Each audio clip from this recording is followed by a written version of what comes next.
Hey, welcome back to another episode of Call QA series. So, what exactly is AI-powered QA? Let's break it down.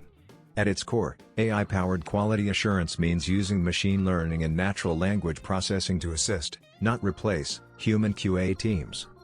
Instead of listening to every call manually, AI helps surface the right ones to review.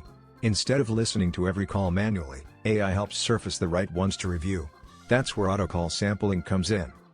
Instead of randomly picking calls, AI helps select the most relevant ones, maybe based on customer sentiment, long call durations, or certain keywords. That means your QA team spends time on calls that actually need attention. Then there's Auto QA. The AI listens, transcribes, and scores calls based on your scorecard, whether it's checking if the agent followed compliance steps, showed empathy, or handled objections correctly. It's not just about speed, it's about consistency. AI doesn't get tired or biased. It applies the same standards, every time. And because it's constantly learning, it adapts. It gets better at understanding different accents, speech patterns, and even intent behind words. The result? Your QA team gets to focus less on repetitive scoring, and more on coaching, analyzing trends, and improving performance.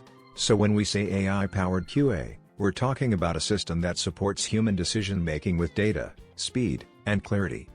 In the next episode we'll see the magic of speech analysis,